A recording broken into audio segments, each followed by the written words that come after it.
I will now call the August 15th meeting of the Educational Professional Standards Board Waiver Committee to order. I am joined this morning by fellow committee members Eli Edward. We have 6 waivers to review and formulate in recommendation to present to the full board. We will start with Waiver A presented by Sharon Salzman. Thanks. Good morning. This waiver is submitted by University of Kentucky on behalf of Marie Wooten. She is currently a certified school counselor. She obtained a bachelor's degree in psychology and received her master's degree in school counseling. She then went on to receive an educational specialist degree. However, she did not obtain a Kentucky teaching certificate and does not have 3 years of teaching experience. She has submitted supporting documentation, includes lesson plan, letters of recommendation, and UK is requesting a waiver of the mission requirement to admit Ms. Wooten to the principal preparation program. And if this waiver is granted, then she also wants to accept her school counseling experience to allow her to be issued the principal certificate upon completion of the program.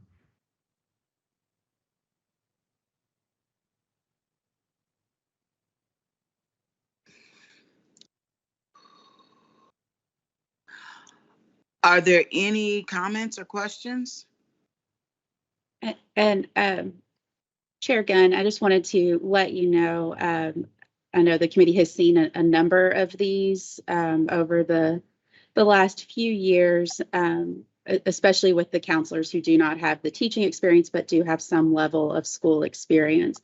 What this committee and the board has looked at in those waivers has been if they had some direct experience with students specifically. And so this educator has provided you with some documentation regarding that in her supporting documentation, as Ms. Salzman stated. Okay. I'll motion to approve waiver A then. Eli Edwards. All right, I guess I'll have to second. It's just the two of us. Yeah. So all in favor?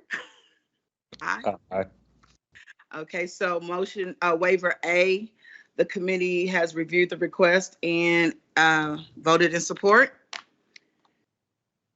So the second motion we'll be looking at will also be presented by Ms. Salzman. Yep, and I'm going through all of her documentation to get to that one. Sorry. Woo.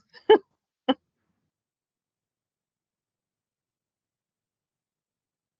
think it starts on page 143. There we go. Phew, that was a lot of documents. So this one is the 5-year test recency requirement, and this was submitted by Spalding University on behalf of Maria Cooper.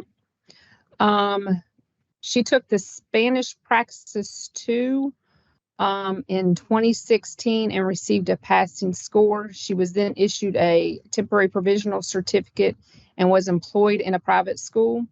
In 2018, she graduated with a Master's of Arts in Teaching. However, at that time, she did not pursue a professional teaching certificate because she became pregnant and, life happened and the pandemic happened. And so she is now applying for certification for a teaching position and with a public school.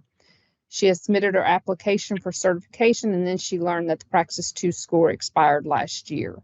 So Spalding and Ms. Cooper are asking the board to allow her previous Spanish Praxis 2 scores to qualify. Are there any questions related to waiver B?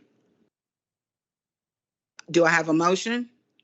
Eli Edwards, motion to approve waiver B.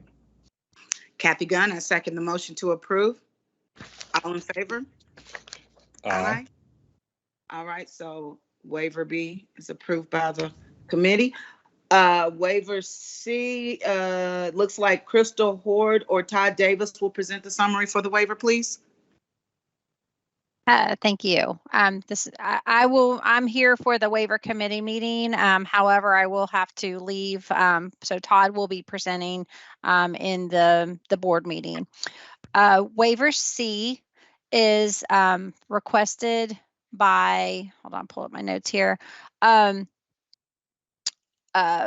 Is requested by Dr. Glenn Beatty with Spalding University on behalf of Ms. Charlene Kimbrough.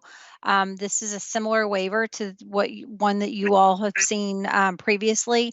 In 2019, Spalding had a change in their policy regarding recommending their masters in school counseling program completers. Previously, program completers would be recommended when they finish the full 39-hour program. However, the 33-hour master's is all that is required to obtain the counseling certificate. Ms. Kimbrough had completed the entire program when she was recommended for the provisional certificate in 2017. So she would have to, under the current regulation 3060, she would have to complete 6 additional hours beyond what's required in her program to be able to renew her provisional certificate, because she hasn't served as a school counselor yet.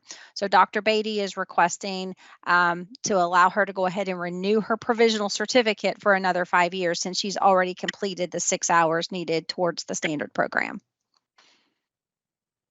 Okay, are there any questions in relation to waiver C? Have we seen one like this before? Is the precedent that's Yes. Yes. Okay. I believe I was just looking at that before the meeting started. We had one like this in the April board meeting. Okay. And I believe there was one before that also. And it was the same university and it was Dr. Beatty requesting it on behalf of the student. And in those previous ones, we also approved those? Correct. Yes.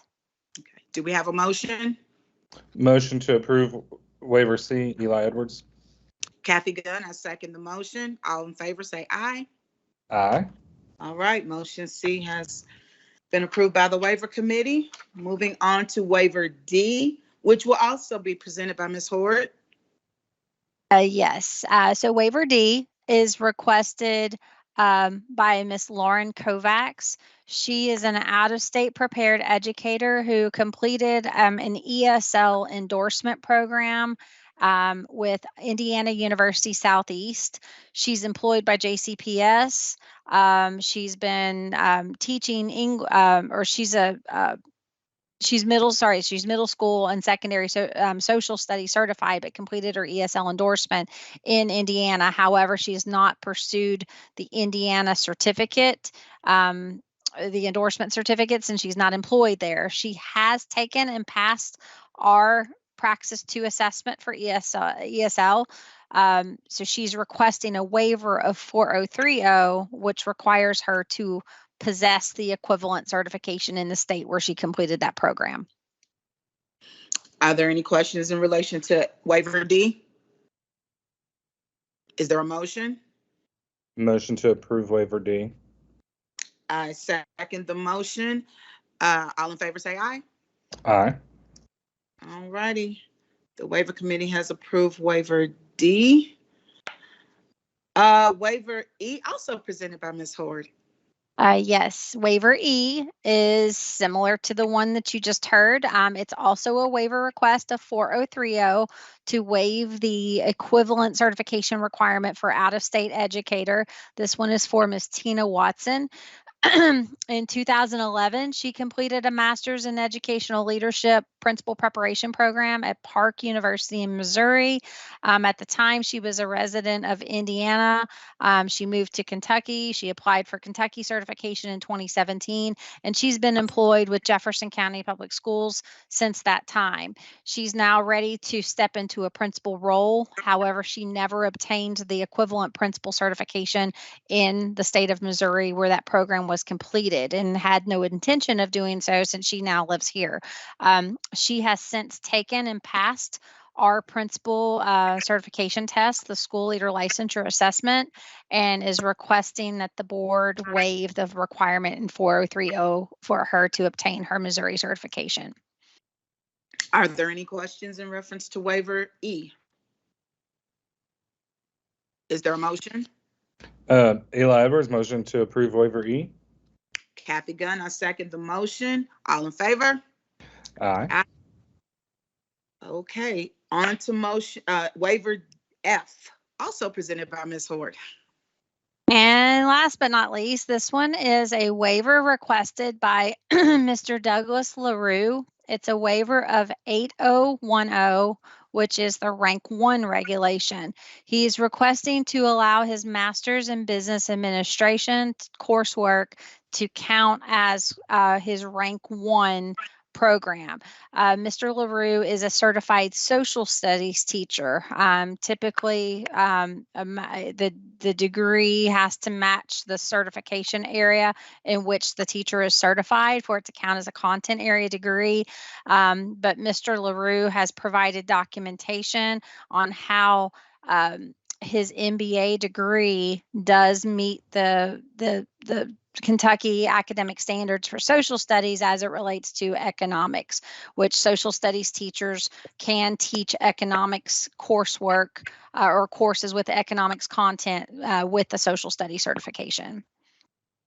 And so therefore he's requesting that this degree be allowed to count for his rank 1. Are there any questions? Have we seen something quite like this one before, as far as for the rank 1 accepting an MBA?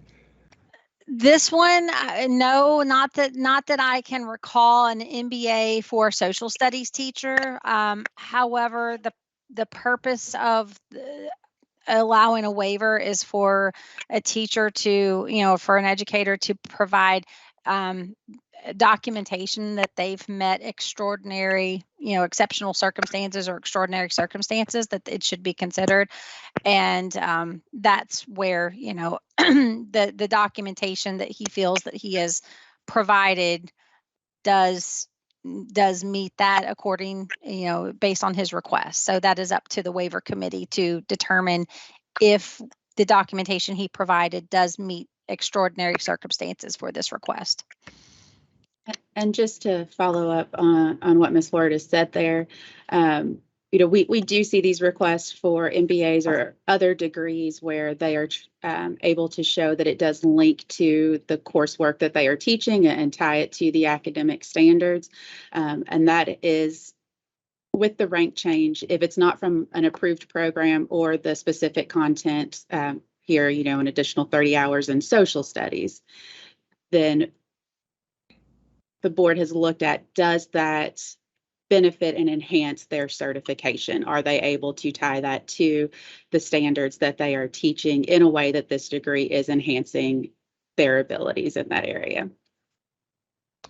And all I'll say, as a certified social studies teacher, there's a lot of economics in social studies.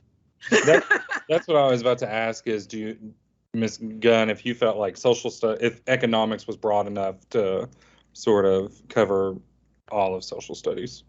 Absolutely. So I'll defer to you on that one.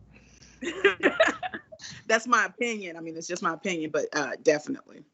Okay, then Eli Edwards, I'll motion to approve waiver F. Kathy Gunn, I second the motion. All in favor say aye. Aye. All righty. Waiver F, the committee is approved. If there are no objections, I believe that is the end of the waivers. Am I correct? So,